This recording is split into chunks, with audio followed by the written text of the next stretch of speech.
आज मैं आचार्य मुर्मुन दुबे संस्कृत हिंदी बोध चैनल पर प्रस्तुत हूँ।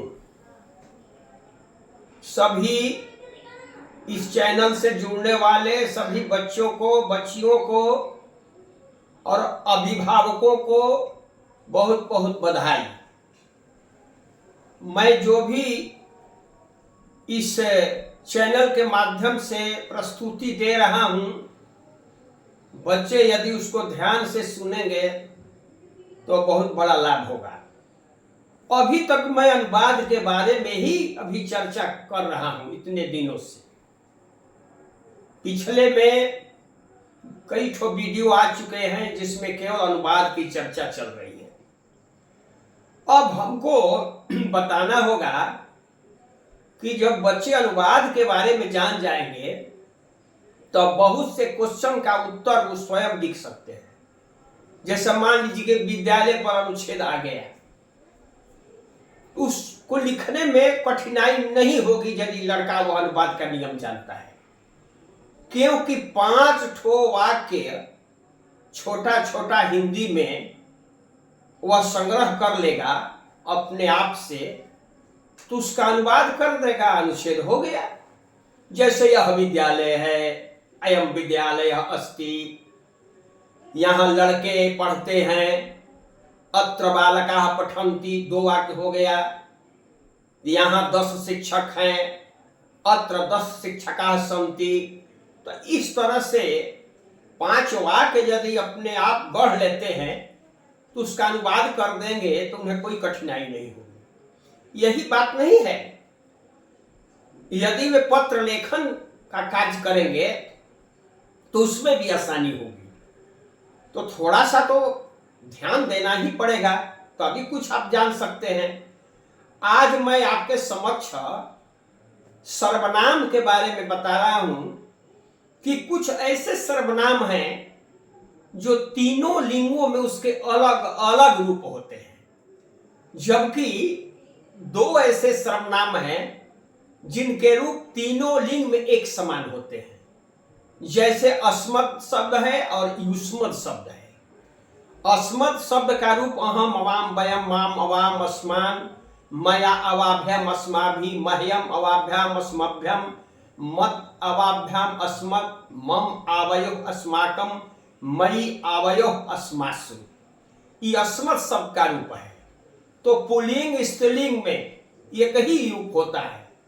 नपुंसक तो प्रायः नहीं होता है इसमें, लेकिन पुल्लिंग और स्त्रीलिंग में इसी तरह से रूप चलेगा।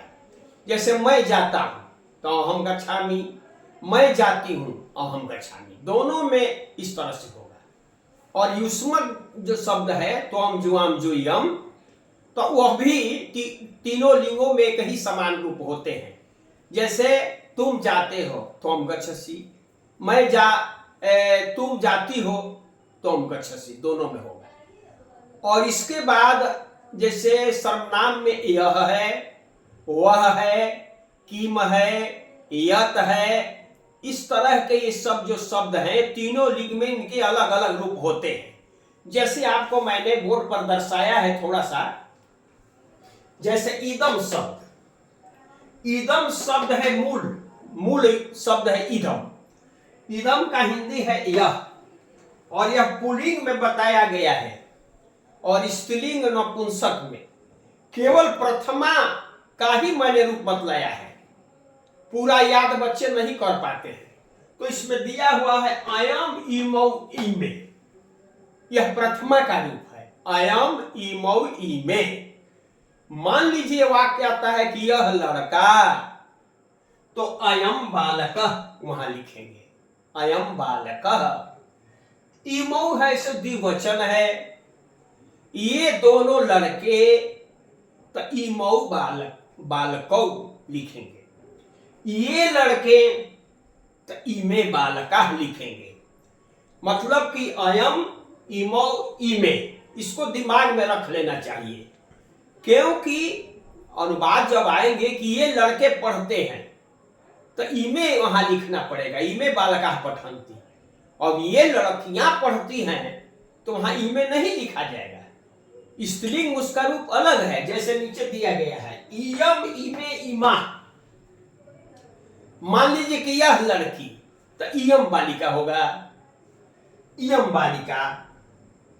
ये दोनों लड़कियां, तो इमे बालिका, बालिको, बालिके, बल्कि इमे इमे बालिके होगा। ये लड़कियां इमाह बालिका, बहुवचन में इमाह हो गया। इसके बाद नपुंसक में भी इसका रूप होता है, ईदम इमे इमानी, ईदम इमे इमानी।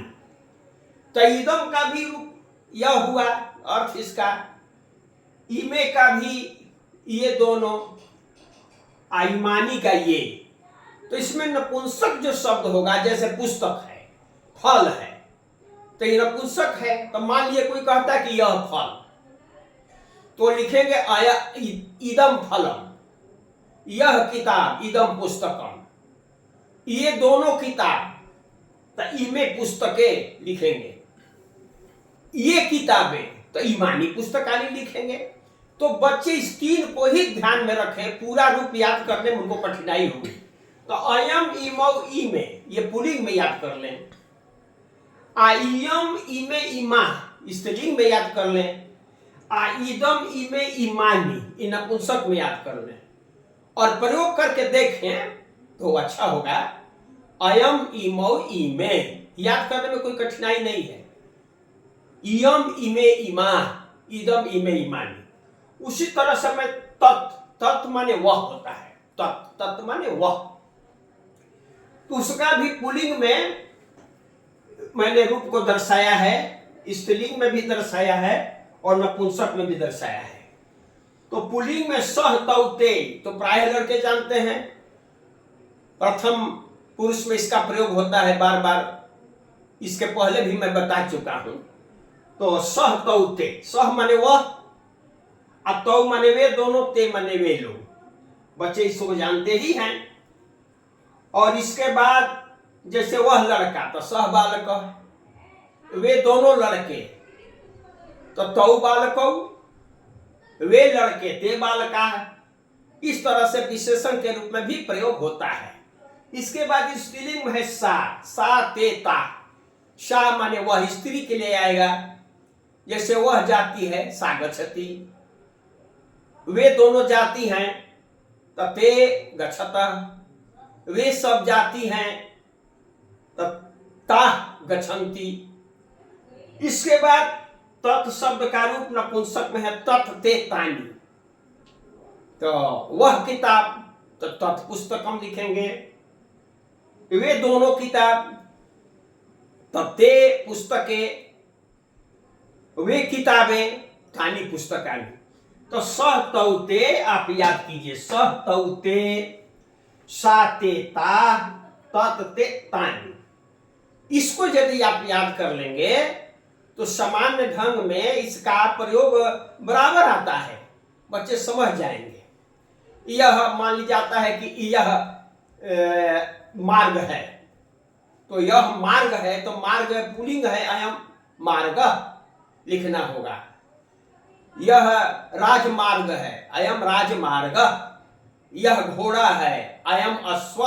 माने पुल्लिंग में जो है, आप जानते हैं पुल्लिंग शब्द कौन है, जो जिस शब्द के अंत में, संस्कृत के जिस शब्द के अंत में अ आता है, और प्रायः वह पुल्लिंग है। जैसे राम है, अश्व है, आकाश है, देव है, कृष्ण है। इस तरह से जिसके अंत में अ, तो प्रायः पुल्लिंग होता है। और उसमें निर्जीव सूचक जो कुछ शब्द हैं वे नपुंसक में आ जाते हैं। तो इतना आप जरूर ध्यान देंगे इस बात को, तो अब आगे आप बात बनाने में आपको कोई कठिनाई नहीं होगी।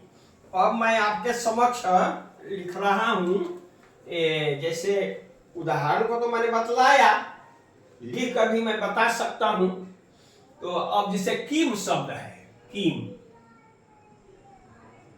कीम, कीम का मतलब होता है कॉमन। कीम का होता है कॉमन। इसका भी तीनों लिंगों में अलग अलग रूप चलते हैं। तो पुल्लिंग में होता है इसका कह, कौ के, ये पुल्लिंग रूप हो गया। ये प्रथमा का ये पुल्लिंग होगा कह कौ के। जैसे मान लीजिए कौन जाता है तो कह गच्छति, वे दोनों कौन हैं, वे दोनों कौन हैं, तो कौ स्तः। ये प्रश्नवाचक में भी आता है, इसका प्रयोग प्रश्नवाचक में भी इसका प्रयोग किया जाता है।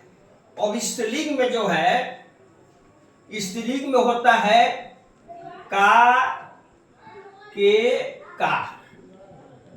मैं पूरा रूप नहीं लिख रहा हूं, पूरा रूप आप किताब में भी देख सकते हैं, थोड़ा सा मैं बता दे रहा हूं। तो का के का, तो इसका स्त्रीलिंग में प्रयोग करेंगे।